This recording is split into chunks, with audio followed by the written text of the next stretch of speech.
Bonjour à toi, mon frère, ma soeur. Shalom, shalom à vous tous, auditeurs du pain quotidien. Permettez-moi de lire ces paroles du Père de la maison des églises, Rehoboth, le patriarche des puits de destinée, l'évêque Samuel a dit. Excellent mois de novembre à tous et à chacun. Nous célébrons la vie. Jésus est la résurrection et la vie. La mort n'a donc plus de pouvoir sur ta vie. La mort n'a donc plus de pouvoir sur ta famille. La mort n'a donc plus de pouvoir sur ta nation. Au nom de Jésus. Père, par ces paroles de notre évêque, je prie, Père, que l'esprit de vie pénètre chacun, que les paroles qui seront prononcées par ton serviteur soient remplies de puissance, de clarté, de lumière pour accorder la vie à chacun au nom de Jésus. Bien-aimés, nous commençons un nouveau mois et c'est ce mois de novembre. Et le thème, c'est la mort ne sera plus. La mort ne sera plus. Bien-aimés, la mort a plusieurs visages et plusieurs interprétations spirituelles. La mort est la graine qui se cache dans le fruit de la connaissance du bien et du mal, qui était sémée même dans le jardin. La mort est la désobéissance au commandement de Dieu qui ouvre la porte du jugement à tous ceux qui touchent au fruit et à la graine du mal. La mort est la séparation d'avec Dieu, la rupture de l'intimité spirituelle. La mort, c'est cet esprit dominateur qui tient captif les âmes appelées à l'éternité, mais qui ont échoué et qui les attire vers le puits de la perdition. La mort, c'est le monde de toutes ces âmes qui ne vivent plus, qui ont quitté notre terre et qui sont dans le territoire du séjour des morts. La mort est enfin le territoire des corps inanimés. C'est le cimetière, c'est le sépulcre, le lieu de silence. Mais la Bible déclare en ce jour, comme il a fait en Apocalypse, la mort et le séjour des morts seront jetés dans l'étang de feu. Je prie au nom de Jésus que le feu du Saint-Esprit qui consume, qui détruit toute chose qui n'est pas sainte, qui n'est pas pure, qui n'est pas parfaite, détruise la sémence de la mort dans ta vie. La mort ne s'approchera pas de ta maison, la mort ne s'approchera pas de tes enfants, la mort ne s'approchera pas de tes finances, la mort ne s'approchera pas de ton église par la grâce, par l'onction, par la puissance et par le pouvoir qui se trouve en cette église et que nous croyons que nous portons une part de ce manteau au nom de Jésus-Christ de Nazareth. Bien-aimé,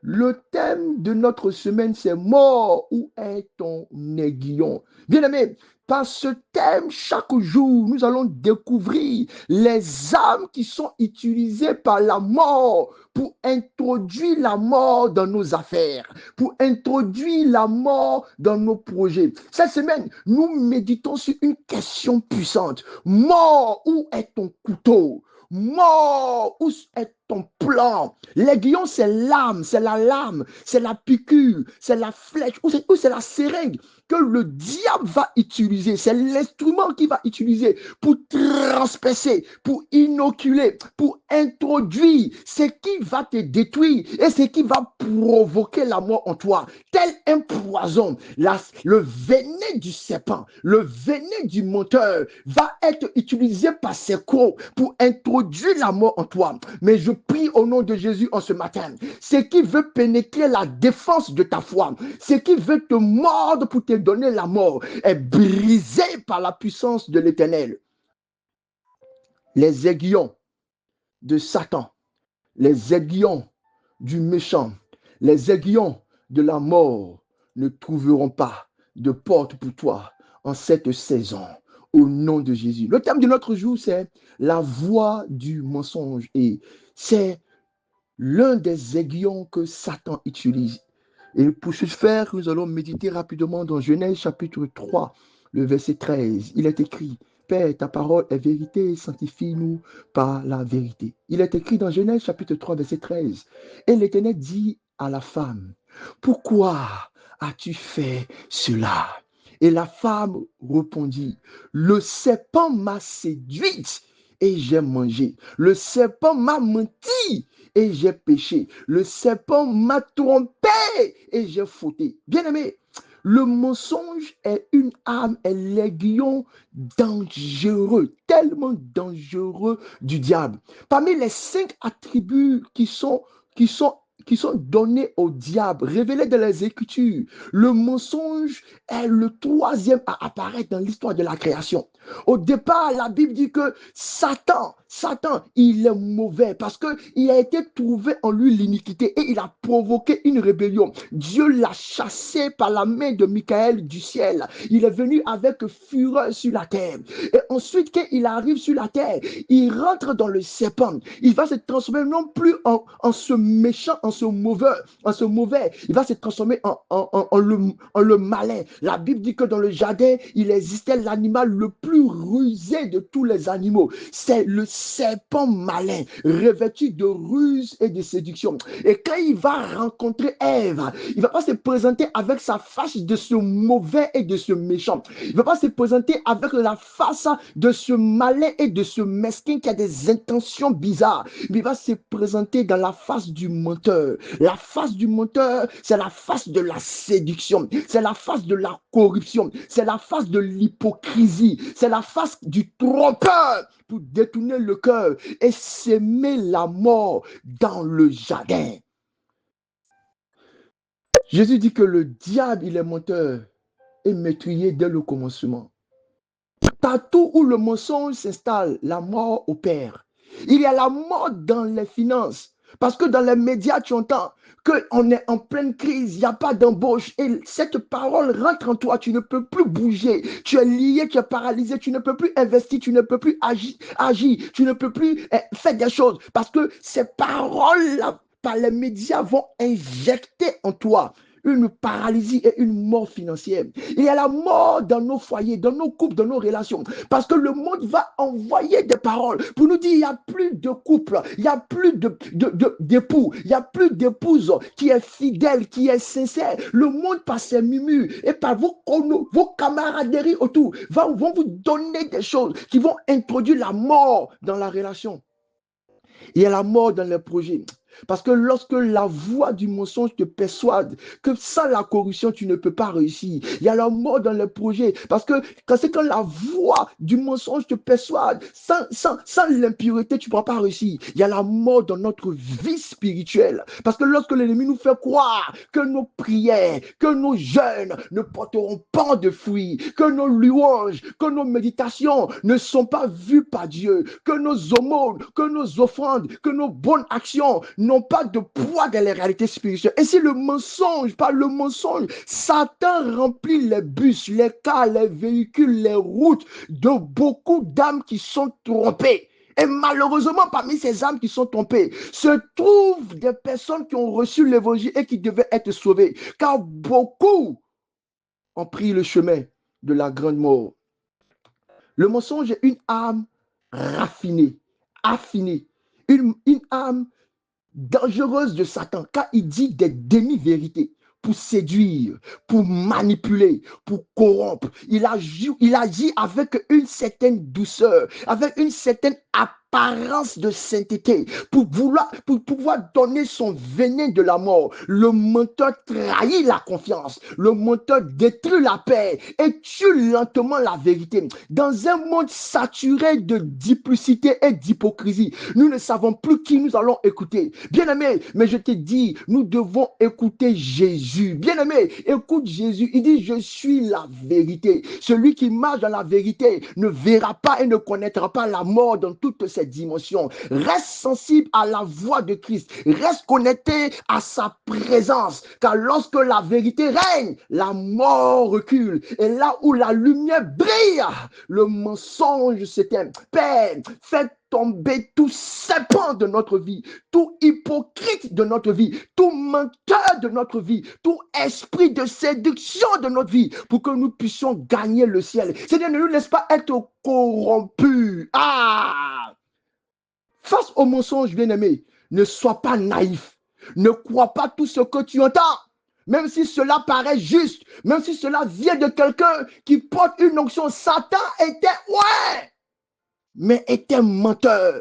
Souviens-toi, Dieu lui-même ne met pas sa confiance en ses saints anges. Job chapitre 4, verset 18. Car toute créature peut faillir, mais seule la parole de Christ demeure sainte, parfaite et pure. Seule la parole de Christ.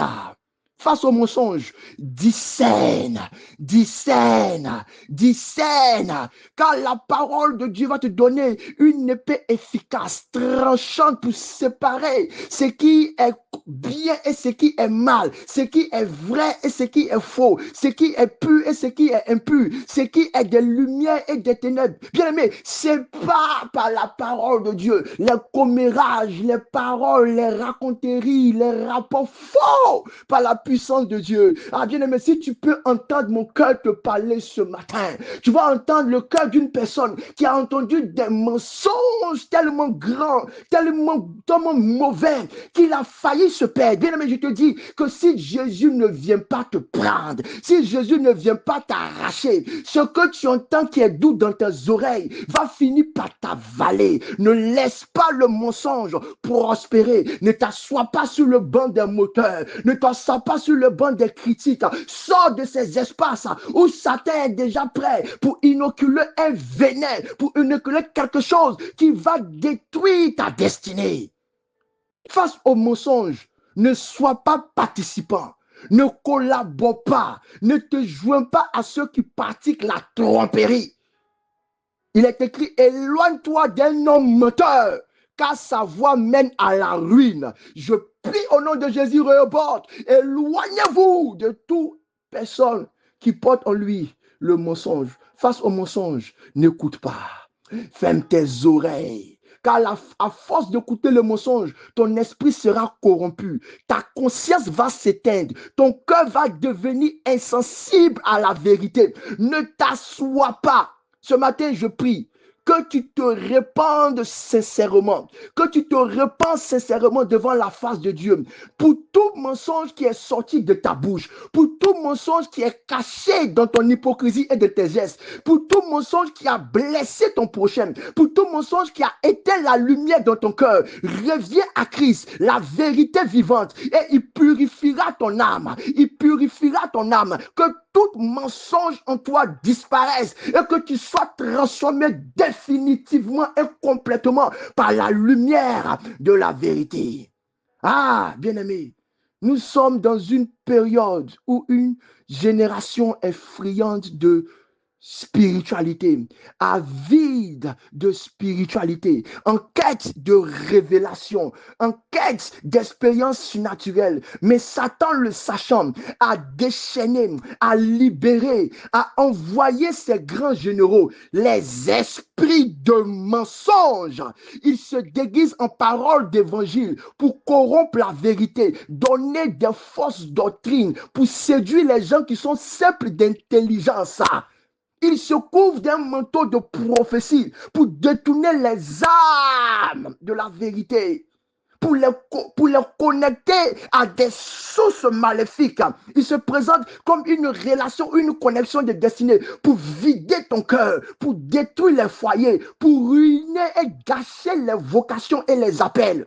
Mais Église de Christ, en ce matin, écoute la voix du Seigneur. Fuis. Éloigne-toi, fuis, éloigne-toi et refuse d'écouter la voix du mensonge.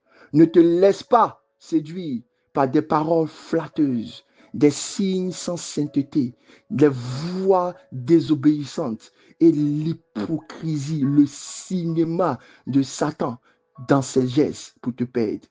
Car, ainsi parle l'Éternel, plusieurs faux prophètes s'élèveront et ils séduiront beaucoup de gens. Comme ce faux prophète, Satan, menteur dans le jardin, a séduit Ève, la mère de l'humanité. Vous tous, régénérés par Jésus-Christ, revenez à la vérité. Que la lumière de la vérité soit sur vos sentiers. Que la parole de vérité soit sur vos bouches. Que le bouclier de vérité et dans la foi soit autour de vous. Marchez dans la vérité. Bénédiction.